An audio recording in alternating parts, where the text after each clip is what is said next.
ഓണക്കാലത്ത് ഇത്തവണ ബമ്പർ അടിച്ചത് സപ്ലൈകോയ്ക്കാണ്. 400 കോടിയോളം രൂപയുടെ വിൽപ്പന. കഴിഞ്ഞ തവണത്തേക്കാൾ ഇരട്ടി വിൽപ്പനയാണ് ഈ ഓണത്തിനുണ്ടായത്. റോക്കറ്റ് പോലെ ഉയർന്ന വെളിച്ചെണ്ണ വിലയാണ് സപ്ലൈകോയെ രക്ഷിച്ചത്. അവശ്യ സാധനങ്ങൾ റാക്കുകളിൽ നിറഞ്ഞതോടെ മാവേലി സ്റ്റോറുകളും ഓണച്ചന്തകളും പഴയ പ്രതാപത്തിലേക്ക് തിരികെ എത്തി.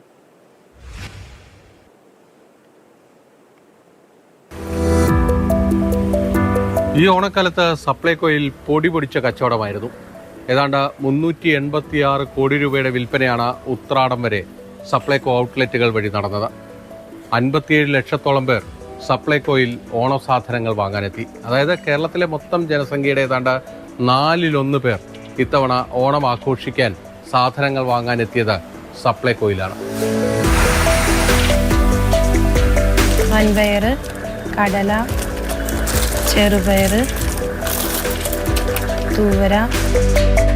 എന്റെയൊക്കെ ഒരു ചെറുപ്പകാലത്ത് സപ്ലൈകോയുടെ ഏറ്റവും പ്രധാനപ്പെട്ട ഓണച്ചന്ത എറണാകുളത്ത് നടക്കുന്നത് ദർബാർ ഹാൾ ഗ്രൗണ്ടിലാണ്. അന്ന് ആളുകൾ തിരക്ക് കൂട്ടുന്നത് പാമോയിൽ വാങ്ങാനാണ്. റേഷൻ കാർഡുമായി ക്യൂ നിന്നാൽ ഒരു 2 മണിക്കൂറൊക്കെ കഴിയുമ്പോൾ 1 കിലോ പാമോയിൽ കിട്ടും. ഇന്ന് കാലം മാറി ഏറ്റവും കൂടുതൽ ഡിമാൻഡ് ഈ ഓണക്കാലത്തുണ്ടായത് വെളിച്ചെണ്ണയ്ക്കാണ്. കാരണം പുറം മാർക്കറ്റിൽ 500 രൂപ വരെയായിരുന്നു 1 കിലോ വെളിച്ചെണ്ണയുടെ വില. ഇതാണ് സപ്ലൈകോയുടെ ഹിറ്റായി മാറിയ ശബരി വെളിച്ചെണ്ണ. ഇത്തവണ കിലോയ്ക്ക് 339 രൂപയ്ക്കാണ് സപ്ലൈകോ ഔട്ട്ലെറ്റുകൾ വഴി നൽകിയത്. 20 ലക്ഷത്തോളം ലിറ്റർ വെളിച്ചെണ്ണയാണ് വിൽപ്പന നടത്തിയത്. 68 കോടിയിലധികം രൂപയാണ് വെളിച്ചെണ്ണ വിൽപ്പനയിലൂടെ മാത്രം ഈ ഓണക്കാലത്ത് സപ്ലൈകോയ്ക്ക് കിട്ടിയത്. വെളിച്ചെണ്ണ കഴിഞ്ഞാൽ പിന്നീട് അരി വാങ്ങാനാണ് സപ്ലൈകോയിൽ ഏറ്റവും കൂടുതൽ ആൾക്കാരെത്തിയത്. കിലോയ്ക്ക് 33 രൂപയ്ക്കാണ് ഈ മട്ടയരിയും ജയ അരിയും ഇത്തവണ ഓണത്തിന് സപ്ലൈകോ വഴി വിറ്റഴിച്ചത്. ഏതാണ്ട് 1,20,000-ഓളം ക്വിൻ്റൽ അരിയാണ് ഓണക്കാലത്ത് മലയാളികൾ സപ്ലൈകോയിലൂടെ വാങ്ങിയത്.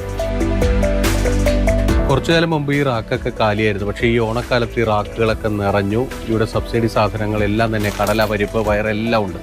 അതുകൊണ്ട് തന്നെ ഈ ഓണക്കാലത്ത് ഏതാണ്ട് 180 കോടി രൂപയുടെ സബ്സിഡി ഉൽപ്പന്നങ്ങളാണ് ജനങ്ങൾ വാങ്ങിയത്. 3 മാസത്തിന് മുമ്പ് തന്നെ നല്ല തയ്യാറെടുപ്പുകൾ നടത്തി. നമ്മൾ കാണേണ്ടത് 500 ഗ്രാം മുളകാണ് സാധാരണ സബ്സിഡിയായി ഒരു റേഷൻ കാർഡ് ഉടമയ്ക്ക് കൊടുക്കുന്നത്.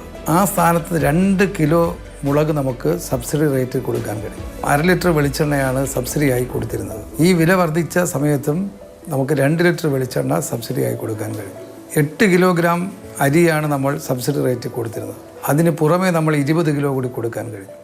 ഇങ്ങനെ എല്ലാ ഉൽപ്പന്നങ്ങളും ഓണസമയത്ത് ഒരു കുടുംബത്തിന് ആവശ്യമുള്ള ഉൽപ്പന്നങ്ങൾ യഥേഷ്ടം നൽകാനുള്ള ഉദാരമായ നിലപാട് ഗവൺമെൻറ് സ്വീകരിച്ചതാണ് മാർക്കറ്റിൽ അത്തരം ഉൽപ്പന്നങ്ങൾക്ക് വില വർദ്ധിക്കുന്നതിന് ഇടയാകാത്തത്. സബ്സിഡി സാധനങ്ങൾ ആവശ്യത്തിന് കിട്ടിയപ്പോൾ ഇവിടുത്തെ സബ്സിഡി ഇല്ലാത്ത മറ്റു ഉൽപ്പന്നങ്ങളും ആളുകൾ വാങ്ങിക്കൂട്ടി. 206 കോടി രൂപയുടെ സബ്സിഡി ഇല്ലാത്ത മറ്റു ഉൽപ്പന്നങ്ങളും ഈ ഓണക്കാലത്ത് സപ്ലൈകോയ്ക്ക് വിൽക്കാൻ കഴിയും. സർക്കാരിൻ്റെ സാമ്പത്തിക പ്രയാസങ്ങളാണ് പൊതുവിൽ നമുക്ക് ക്ഷേമ പ്രവർത്തനങ്ങൾ അതുപോലെ ഇതുപോലുള്ള സബ്സിഡി നൽകുന്ന പ്രവർത്തനങ്ങൾ വേണ്ടത്ര ആഗ്രഹത്തിനനുസരിച്ച് നടത്താൻ കഴിയാത്തത്. ഈ ഓണക്കാലം സപ്ലൈകോയ്ക്ക് നൽകുന്ന വലിയൊരു പാഠമുണ്ട്.